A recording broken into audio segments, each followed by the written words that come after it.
Welcome to T-SAT. ఈరోజు మనం తెలంగాణ చరిత్రలో భాగంగా నిజాం రాజ్యం, అసలు ఈ నిజాం రాజ్యం ఏ విధంగా ఆవిర్భవించింది, ఎలాంటి పరిస్థితుల్లో ఆవిర్భవించడం జరిగింది గమనిస్తే, తెలంగాణ ప్రాంతాన్ని పరిపాలించిన రెండవ ముస్లిం రాజ్యంగా నిజాం రాజ్యాన్ని చెప్పవచ్చు. సాధారణంగా వీరి యొక్క చరిత్రను గమనిస్తే తెలంగాణ ప్రాంతానికి సంబంధించి మొట్టమొదటి ముస్లిం భావన మనకి బహుమని రూపంలో వస్తుంది. సో ఈ బహుమని రాజ్యం ఆనాటి విజయనగర పాలకుల యొక్క అంతర్గత కలహాల వలన, ఈ విజయనగర రాజులు తీసుకొచ్చిన ఆ కొట్లాటల వలన, వారి మధ్య తీసుకొచ్చిన భేదాభిప్రాయాల వలన ఈ బహుమని రాజ్యం 5 భాగాలుగా విడిపోవడం జరుగుతుంది. ఆ 5 ప్రాంతాలలో ఒక ప్రాంతమే గోల్కొండ ప్రాంతం. సో అలాంటి గోల్కొండ ప్రాంతానికి మొట్టమొదటి సుల్తానులుగా వచ్చిన వ్యక్తులే కుతుబ్ షాహీలు అవుతున్నారు. క్రమంగా కుతుబ్ షాహీలలో చివరి రాజుని ఓడించి మొఘల్ సామ్రాజ్యం ఈ హైదరాబాద్ ప్రాంతాన్ని తన ఆధీనంలోకి, ఒక సుబాగా తన ఆధీనంలోకి తెచ్చుకుంటుంది. ఎప్పుడైతే మొఘలులో చివరి మొఘలులు అంటున్నాం, మహమ్మద్ షా రంగీలా అంటాం. ఈ మహమ్మద్ షా రంగీలా కాలంలో క్రమంగా ఈ నిజాం రాజ్య స్థాపన అనేది జరుగుతుంది. సో మొత్తంగా 1724 నాటికి ఈ మొఘల్ సామ్రాజ్యంలో భాగంగా, మొఘల్ సామ్రాజ్యంలో వివిధ హోదాలలో పనిచేసిన వ్యక్తి నిజాం ఉల్ ముల్క్, నిజాం రాజ్యాన్ని స్థాపించడం జరిగింది. మరి ఇలాంటి నిజాం రాజ్యం ఏ విధంగా స్థాపించబడింది, ఎంతమంది సుల్తానులు ఈ నిజాం రాజ్యాన్ని పరిపాలించారు గమనిస్తే, నిజాం రాజ్యము అంటున్నాం. ఈ నిజాం రాజ్యం యొక్క కాలాన్ని కనుక గమనిస్తే క్రీస్తు శకం ఏడి అంటాం, అన్న డొమిని అంటున్నాం. మరి ఇలాంటి క్రీస్తు శకం 1724 నుండి 1948 సెప్టెంబర్ వరకు మనకి వీరి పరిపాలన కొనసాగుతుంది. సో 1724 నుండి 1948 అంటే ఎన్ని సంవత్సరాలు? దాదాపుగా 2 శతాబ్దాలకు పైగా, అంటే 224 సంవత్సరాలు వీరు పరిపాలించడం జరిగింది. మరి ఎంతమంది పరిపాలించారు? ఒక విషయాన్ని బాగా గమనించండి. ఇక్కడ మొత్తంగా ఈ నిజాం రాజ్యానికి సంబంధించిన సుల్తానులు 10 మంది అవుతారు. బాగా గమనించండి, 10 మంది అవుతారు. ఈ 10 మందిలో నిజాం అనే హోదాను కలిగిన వ్యక్తి, నిజాం అనేది ఏంటి? ఒక హోదాను చూపిస్తుంది, ఒక పదవిని చూపిస్తుంది, ఒక అధికారాన్ని చూపిస్తుంది. మరి ఈ అధికారం ఎవరిచ్చారు, ఎవరికి కట్టబెట్టారు గమనిస్తే మొఘల్ సుల్తానులు ఇవ్వడం జరుగుతుంది. సో మొఘల్ సుల్తానులు ఇచ్చిన హోదానే మనం నిజాం అంటాం. నిజాం అంటే అర్థం ఏంటి?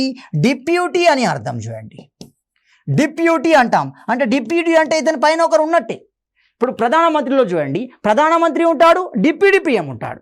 ముఖ్యమంత్రిలో ముఖ్యమంత్రి ఉంటాడు, డిప్యూటీ సీఎం ఉంటాడు. అలాగే ఇక్కడ డిప్యూటీ అనే హోదాను చూపిస్తుంది నిజాం. సో ఈ హోదాను మొదటగా ఇచ్చింది ఎవరు అంటే మొఘల్ సుల్తానులు ఇవ్వడం జరిగింది. ముఖ్యంగా మహమ్మద్ షా రంగీలా ఇవ్వడం జరుగుతుంది. తద్వారా ఇది మనకి నిజాం రాజ్యంగా పిలువబడుతుంది.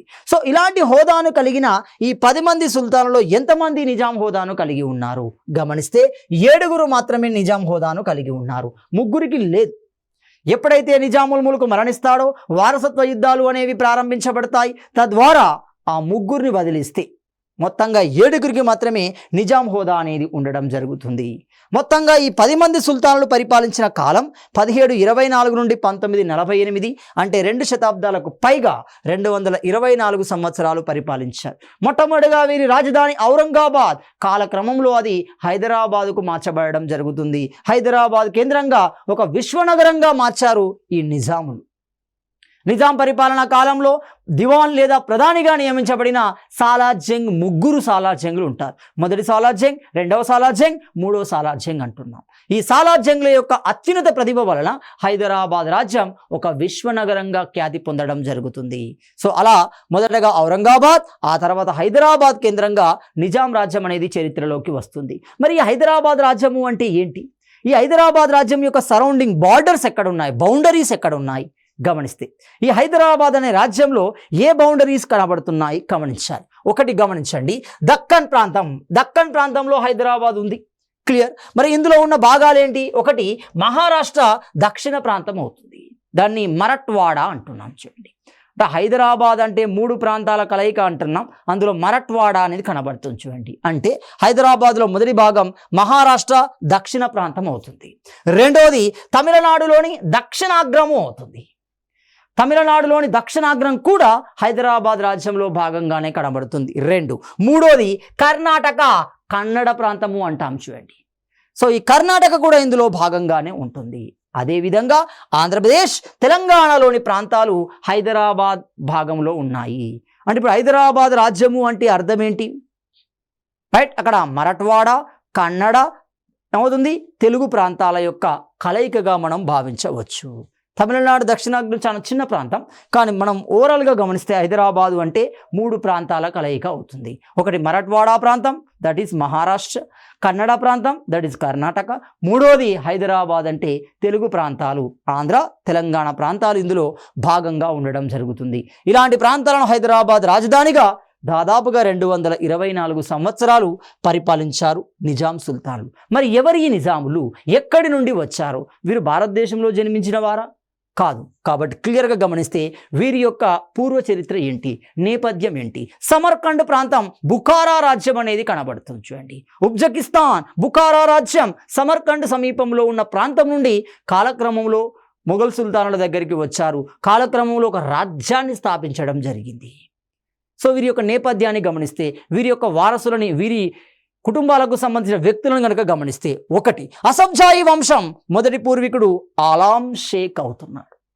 ఎవరి ఆలాం షేక్? చారిత్రక ఆధారాలను బట్టి చూస్తే నిజాం రాజ్యంలో నిజాం కుటుంబం లేదా అసబ్జా కుటుంబం అంటాం. ఈ అసబ్జా అనేది కూడా టైటిల్ అవుతుంది. ఎవరిస్తారు? మహమ్మద్ షా రంగీలా ఇస్తాడు.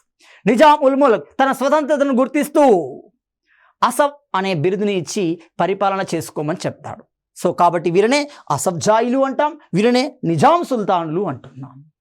సో మరలాంటి నిజాం వంశానికి సంబంధించిన, అసబ్జాయి వంశానికి సంబంధించిన మొట్టమొదటి వ్యక్తి, చరిత్రలో కనబడుతున్న మొట్టమొదటి వ్యక్తి ఎవరు? ఆలాం షేక్ అంటున్నాం. మరి ఎవరి ఆలాం షేక్? ఆలాం షేక్ గొప్ప సుప్రసిద్ధ సూఫీ సన్యాసి అంటున్నాం. సూఫీ అంటే అర్థం ఏంటి?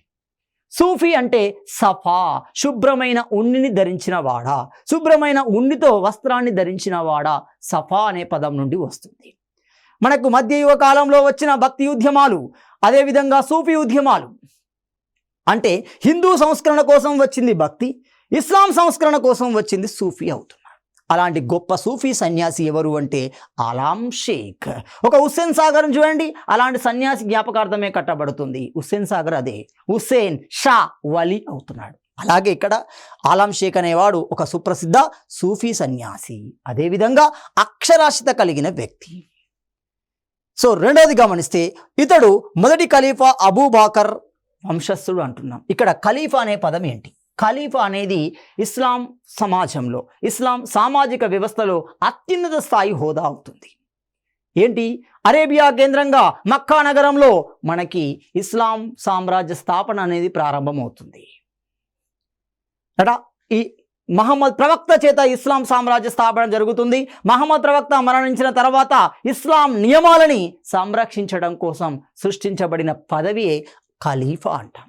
అలాంటి ఖలీఫాలో మొదటి వ్యక్తి అబూబకర్.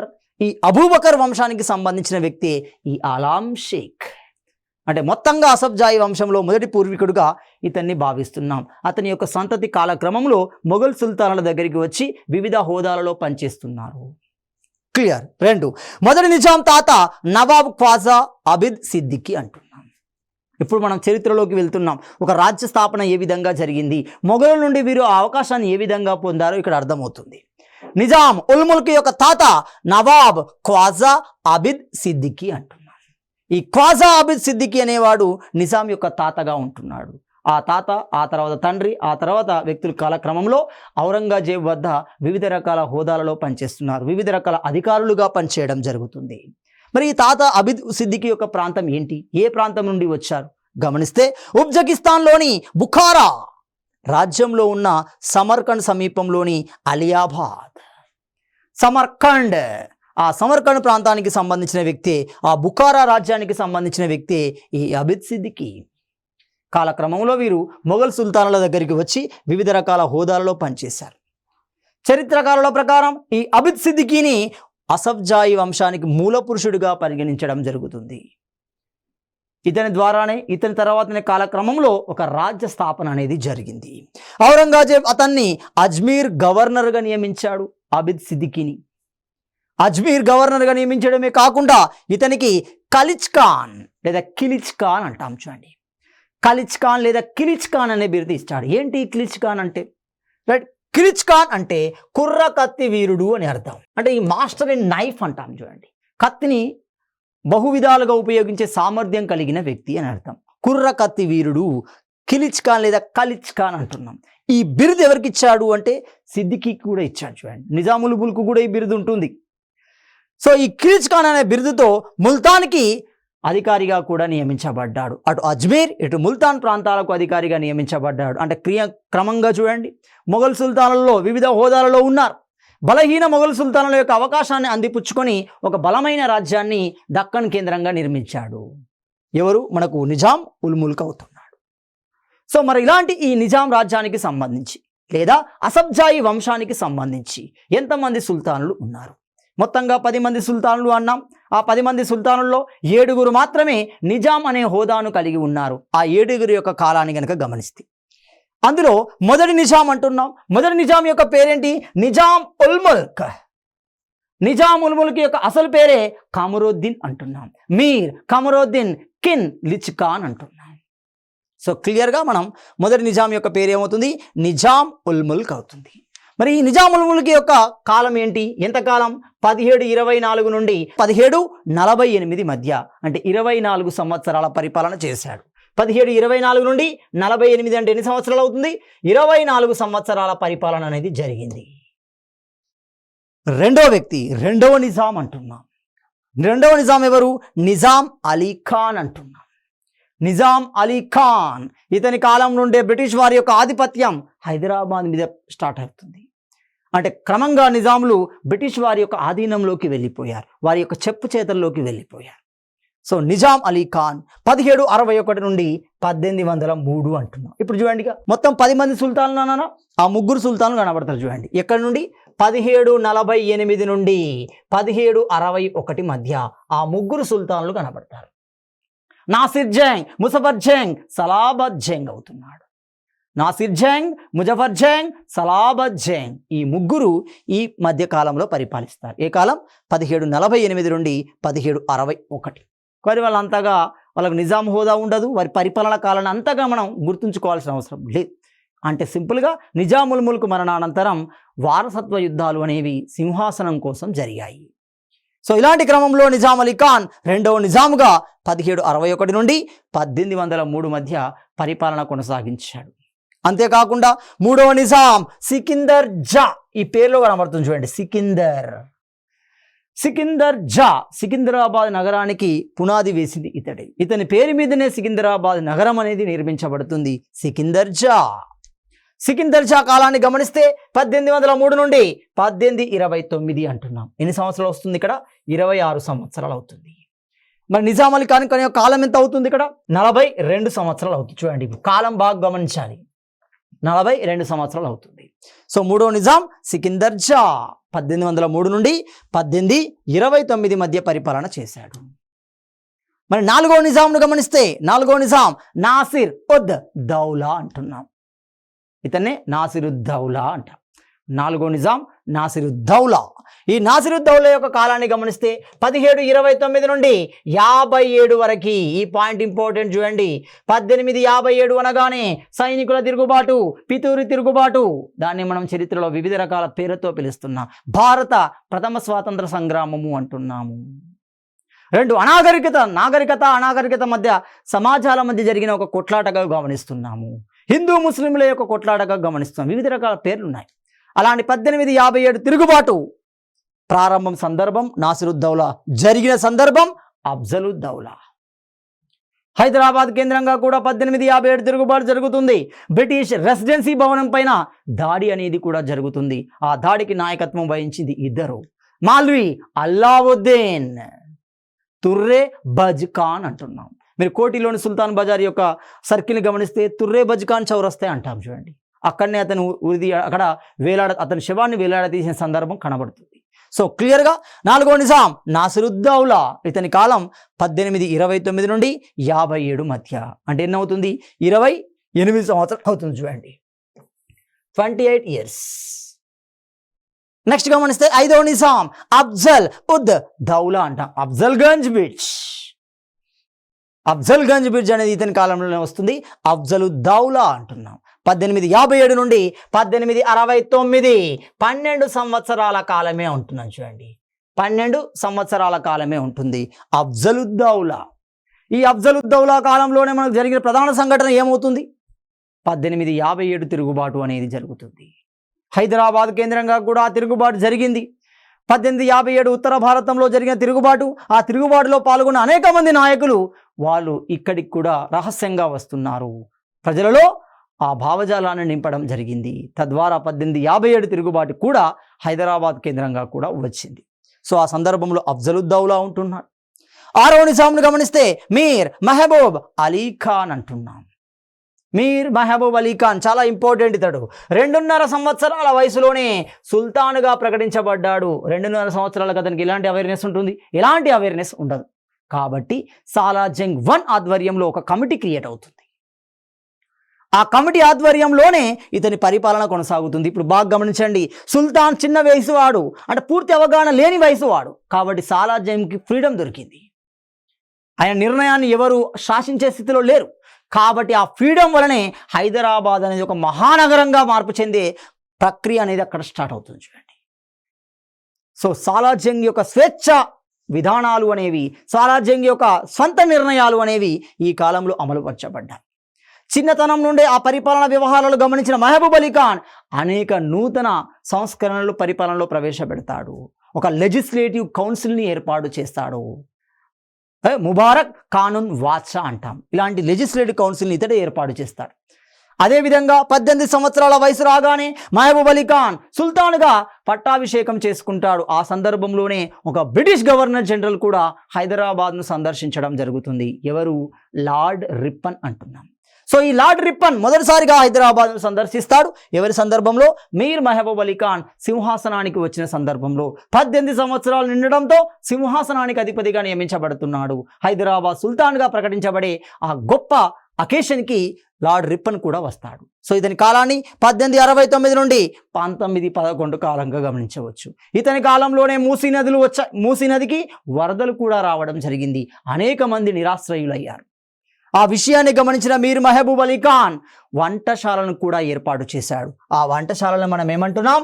లంగర్ అంటున్నాం. చూడండి, మీకు సిక్కు సమాజంలో కనబడుతుంది లంగర్స్. లంగర్స్ అంటే సామూహిక వంటశాలలు అంటాం. తద్వారా ప్రజల మధ్య కులపరమైన మతపరమైన వైషమ్యాలను తొలగించే ప్రయత్నం జరుగుతుంది. అందరూ ఒకటి అనే ఒక భావనను క్రియేట్ చేస్తారు. గురునానక్ ప్రారంభించింది లంగర్స్. సో ఈ లంగర్స్ అనే వంటశాలలను ఏర్పాటు చేశాడు. వారిని ఆదుకునే ప్రయత్నం చేయడం జరిగింది. వారికి నిత్యావసరాలని, భోజన సదుపాయాన్ని కల్పించే ప్రయత్నం చేశాడు మీర్ మహబూబ్ అలీ ఖాన్. 1869 నుండి 1911 అంటున్నాం. ఎన్నవుతుంది? 42 సంవత్సరాలు అవుతుంది. చూడండి, చివరగా 7వ నిజాం మీర్ ఉస్మాన్ అలీ ఖాన్. మీర్ ఉస్మాన్ అలీ ఖాన్ కాలంలోనే హైదరాబాద్ ఒక చర్య తీసుకుంటుంది. సైనిక చర్య జరిపి హైదరాబాద్ రాజ్యాన్ని భారతీయ యూనియన్లో కలుపుతుంది. సో 1911 నుండి 48 మధ్య 37 సంవత్సరాల పరిపాలన కాలం మీర్ ఉస్మాన్ అలీ ఖాన్ ఉంటుంది. ఇతడే 7వ నిజాంగా పిలువబడుతున్నాడు. ఇతని కాలంలోనే హైదరాబాద్ రాజ్యం భారతీయ యూనియన్లో కలబడుతుంది. ఆ సందర్భానికి పెట్టిన పేరే ఆపరేషన్ పోలో. సాధారణంగా ఆపరేషన్ పోలోను 11 రకాల పేర్లతో పిలుస్తున్నాం. మనకు దొరుకుతున్న సమాచారాన్ని బట్టి మనం 11 రకాల పేర్లతో ఆపరేషన్ పోలోను పిలవచ్చు. ఒక సైనిక చర్య, ఒక పోలీస్ చర్య, ఒక ఆపరేషన్ ట్రూమన్ డాక్యుమెంట్, ఇలా వివిధ రకాల పేర్లు అనేవి ఆపరేషన్ పోలోకి ఉంటాయి. అలాంటి సందర్భం ఎవరి కాలం అంటే మీర్ ఉస్మాన్ అలీ ఖాన్ కాలంలోనే జరుగుతుంది. ఇలా మనకు 7 నిజాములు స్పష్టంగా కనబడుతున్నారు. మరి ఒక్కొక్క నిజాం యొక్క ప్రత్యేకత ఏంటి? అతడు ఇచ్చిన సేవలు ఏంటి? ఏ విధంగా హైదరాబాద్ రాజ్యాన్ని నిర్మించాడు? మొదటి వ్యక్తి నిజాం ఉల్ ముల్క్ అంటున్నాం. నిజాం ఉల్ ముల్క్ అనగానే నిజాం రాజ్యానికి స్థాపకుడుగా ఉంటున్నాడు. మరి ఏ విధంగా అతను రాజ్యాన్ని స్థాపించాడు? మొఘల్ సుల్తాన్లో ఏ విధమైన హోదాలను చేపట్టి క్రమంగా మొఘల్ సుల్తాన్ నుండి పర్మిషన్ తీసుకోవడం జరిగింది. పరిపాలన కాలం తక్కువే అయినప్పటికీ అతడు తన ముద్రను వేసిపోయాడు. చూడండి, నిజాం రాజ్యానికి పునాది వేసిన వ్యక్తి ఎవరు అంటే నిజాముల్ ముల్క్. సో 1724 నుండి 1748 మధ్య 24 సంవత్సరాల పరిపాలన కాలం నిజాముల్ ముల్క్ ఉంటుంది. ఇతనే మనము హైదరాబాద్ రాజ్య స్థాపకుడు అంటున్నాం, ది ఫౌండర్ ఆఫ్ హైదరాబాద్. అదేవిధంగా నిజాముల్ ముల్క్ అసలు పేరు ఏంటి? సో నిజాముల్ ముల్క్ అనేది ఒక బిరుదు, ఒక టైటిల్, ఇవ్వబడిన టైటిల్. ఇతనికి చిన్ కిలిచ్ ఖాన్ అనే బిరుదు ఉంటుంది. నిజాం ఉల్ ముల్క్ అనే బిరుదు ఉంటుంది, అసఫ్జా అనే బిరుదు కూడా ఇతనికే ఇస్తారు. సో అసలు పేరు ఏంటిది? మీర్ కమరుద్దీన్. అసలు పేరు మీర్ కమరుద్దీన్ చిన్ కిలిచ్ ఖాన్ అవుతుంది. సో 6 ఏళ్ల వయసులోనే ఇతడు ఔరంగజేబ్ చక్రవర్తి కొలువులో మన్సబ్దారుగా జాయిన్ కావడం జరిగింది. ఏంటి మన్సబ్దార్? మీరు కాకతీయ కాలాన్ని, విజయనగర కాలాన్ని, ఢిల్లీ కాలాన్ని, నిజాం కాలాన్ని గమనిస్తే ఈ పదం మీకు క్లారిటీ వస్తుంది. మీరు ఎక్కడ కాకతీయుల కాలంలో చూసుకోండి, నాయకా విధానం, దాన్నే నాయంకరా విధానము అంటున్నాం. అది కాస్త విజయనగర కాలంలో అమరనాయకా విధానంగా మారుతుంది. అది కాస్త ఢిల్లీ కాలంలో కూడా మార్పు ఇక్తా విధానంగా మారుతుంది. ఇక్తా అంటాం. అదే మొఘల్ కాలంలో, అక్బర్ కాలంలో మన్సబ్దార్. సో అలాంటి మన్సబ్దార్ సైనిక వ్యవస్థ కోసం ఏర్పాటు చేసుకున్న ఒక హోదా, సైనికులను సమకూర్చాలి అనే ఒక ఒప్పందం ద్వారా సృష్టించబడిన హోదా మన్సబ్దార్. సో అలాంటి మన్సబ్దార్గా నియమించబడిన వ్యక్తి నిజాం ఉల్ ముల్క్. ఎన్ని సంవత్సరాల వయసులో? కేవలం 6 సంవత్సరాల వయసులోని. తన తాత, తన తండ్రి వివిధ రకాల హోదాలలో మొఘల్ దగ్గర పనిచేశారు కాబట్టి అదే క్రమం ఇక్కడ కొనసాగుతుంది. అజ్మీర్కి గవర్నర్గా నియమించబడ్డాడు ఇతని తాతే సిద్దికి. సో క్లియర్గా మన్సబ్దారు అంటే 4000 సైన్యానికి అధిపతిగా ఉన్నాడు. అంటే అతని ఆధ్వర్యంలో 4000 సైన్యం పోషించబడుతుంది. సో క్రమక్రమంగా తన ధైర్య సాహసాలను చూపిస్తూ, తన తెలివితేటలను చూపిస్తూ ఒక్కొక్క హోదాను వెళ్ళి క్రమంగా ఒక రాజ్యాన్ని సృష్టిస్తాడు 1724లో. సో అతడే నిజాం ఉల్ ముల్క్. సో అలాంటి నిజాం ఉల్ ముల్క్ వివిధ రకాల మొఘల్ సుల్తానుల దగ్గర పనిచేయడం జరుగుతుంది. ఔరంగజేబ్ మరణానంతరం వచ్చిన మొఘల్ని మనం ఏమంటున్నాము? లాటర్ మొఘల్స్ అంటున్నాము, బలహీన మొఘల్స్ అంటున్నాం. అంటే అంత పరిపాలన పటిష్టంగా ఉండదు. ఎప్పుడైతే ఔరంగజేబ్ మరణిస్తున్నాడో మొఘల్ సామ్రాజ్యం యొక్క పతనం అనేది ప్రారంభమవుతుంది. అంటే సింపుల్, మొఘల్ సామ్రాజ్య పతనం ప్రారంభమైన కాలాన్ని మనము లాటర్ మొఘల్స్ లేదా మలి మొఘలులు లేదా బలహీన మొఘలులుగా పిలుస్తున్నాం. అలాంటి బలహీన మొఘలుల దగ్గర వివిధ రకాల హోదాలలో పనిచేశాడు నిజాముల్ ముల్క్. ఔరంగజేబ్ వద్ద 6 సంవత్సరాల కాలంలోనే మన్సబ్దారుగా నియమించబడిన వ్యక్తి. అతని నుండి పొందాడు బిరుదు చిన్ కిలిచ్ ఖాన్. సో చిన్ కిలిచ్ ఖాన్ అంటే ఏంటి అర్థం? కుర్ర కత్తి వీరుడు అంటాం. ఈ వాజ్ మాస్టర్ ఇన్ నైఫ్. ఎవరు? నిజాం ఉల్ ముల్క్. సో చిన్ కిలిచ్ ఖాన్ అనే బిరుదు నిజాముల్ ముల్క్ ఇచ్చిన వారు ఎవరవుతున్నారు? ఔరంగజేబ్ అవుతున్నాడు. తన ధైర్య సాహసాలను ప్రదర్శించడంతో ఆ హోదాను, ఆ బిరుదును పొందడం జరిగింది. క్రమంగా ఔరంగజేబ్ మరణానంతరం ఫారూక్ షియర్ కాలంలో కూడా హోదాల్లో ఉన్నాడు. ఆ కాలంలో ఇతడు వైస్రాయిగా నియమించబడడం జరిగింది. అంటే ఫారూక్ షియర్ నిజాముల్ ముల్క్ని వైస్రాయిగా నియమించడమే కాదు, అతనికి నిజాముల్ ముల్క్ ఫతేజంగ్ అనే బిరుదుని ఇవ్వడం జరుగుతుంది. నిజాముల్ ముల్క్ ఫతేజంగ్ అనే బిరుదుని ఇవ్వడం జరుగుతుంది. ఈ 2 బిరుదులు మనకి ఫారూక్ షియర్ నుండే వచ్చాయి. అంటే ఫారూక్ షియర్ తన ధైర్య సాహసాలు ప్రదర్శించడంతో నిజాముల్ ముల్క్ ఇచ్చిన బిరుదులు నిజాముల్ ముల్క్ మరియు చిన్ కిలిచ్ ఖాన్. అంటే మనకు నిజాం ఉల్ ముల్క్ అంటున్నాం. ఈ నిజాం ఉల్ ముల్క్ సయ్యద్ సోదరులను అణచడంలో మొఘల్ చక్రవర్తి మహమ్మద్ షా రంగీలాకు, ఇతన్నే రంగీలా రాజా అంటున్నాం, మహమ్మద్ షా అంటున్నాం. ఆ మహమ్మద్ షాకు సహాయపడడం వల్ల చక్రవర్తి ఇతన్ని ప్రధానిని చేయడం జరిగింది. అంటే నిజాం కాలంలో కానీ మొఘల్ సుల్తాన్ల కాలంలో కానీ మనము ప్రధాని అంటే దివాన్ అంటాం చూడండి. సో దివానీ లేదా దివాన్ అంటాం చూడండి. సో ఈ దివాన్ పదవిని చేపట్టాడు నిజాం ఉల్ ముల్క్. కానీ కుట్రల పూరితంగా అతడు తొలగించబడడం జరిగింది. కొంతకాలం మాత్రమే ఈ ప్రధాని హోదాలో ఉండడం జరిగింది. కాలక్రమంలో అతడు తొలగించబడ్డాడు. నెక్స్ట్, మొఘల్ చక్రవర్తి మహమ్మద్ షా చేత దక్కన్ గవర్నర్గా నియమించబడిన ముబారిజ్ ఖాన్ను 1724లో బీరార్ వద్ద షక్కర్ ఖేడా యుద్ధంలో అంటున్నాం. ఇది చాలా చాలా ఇంపార్టెంట్. అంటే నిజాం రాజ్యం ఏర్పడడానికి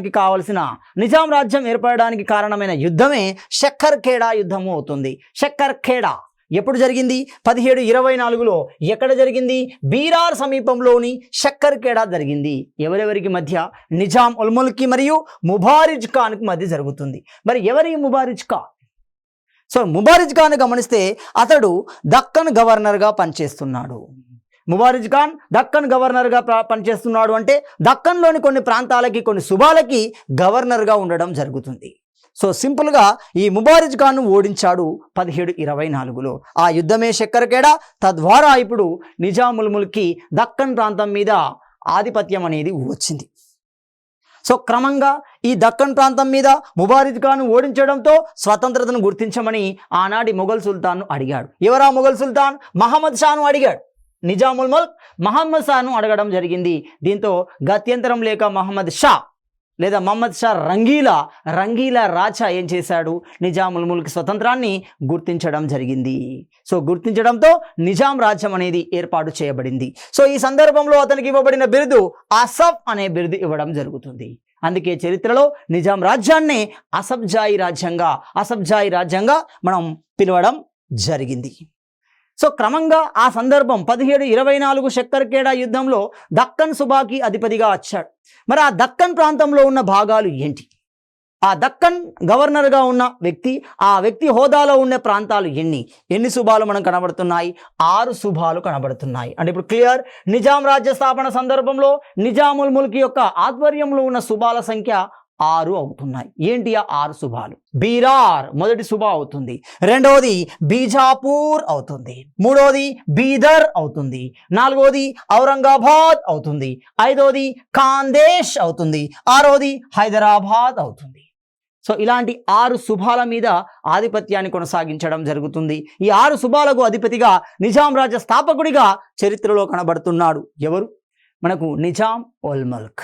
మరి 6 సుబాలతో కూడిన ఒక రాజ్యాన్ని ఏర్పాటు చేశాడు. ఆ రాజ్యానికి రాజధానిగా ఔరంగాబాద్ను నిర్మించడం జరుగుతుంది. ఔరంగాబాద్ కేంద్రంగా తన పరిపాలన కొనసాగిస్తున్నాడు. ఇప్పుడు క్వశ్చన్ క్లియర్గా రేజ్ అవుతుంది చూడండి. నిజాం రాజ్య స్థాపనలో మొట్టమొదటి స్థాపకుడు ఎవరవుతున్నారు? నిజాం ఉల్ ముల్క్ అవుతున్నాడు. మొట్టమొదటి రాజధాని ఏమవుతుంది? ఔరంగాబాద్ అవుతుంది. క్రమంగా అది హైదరాబాద్కు మార్చబడడం జరుగుతుంది. సో ఔరంగాబాద్ రాజధానిగా 1724 ఏప్రిల్ నెలలో మనకి ఏమవుతుంది? నిజాం రాజ్యం అనేది స్థాపించబడడం జరిగింది.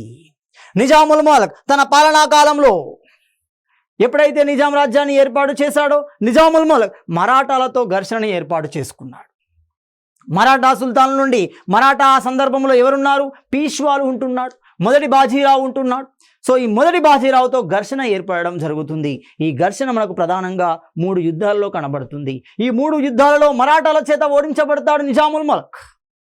అంతేకాకుండా వారు పన్నును వసూలు చేసుకోవడానికి ఎలాంటి పన్నులు? 1 చౌత్, 2 సర్దేశ్ముఖ్ ఇలాంటి పన్నులను వసూలు చేయడానికి కావలసిన అధికారాన్ని కట్టబెట్టడం జరుగుతుంది.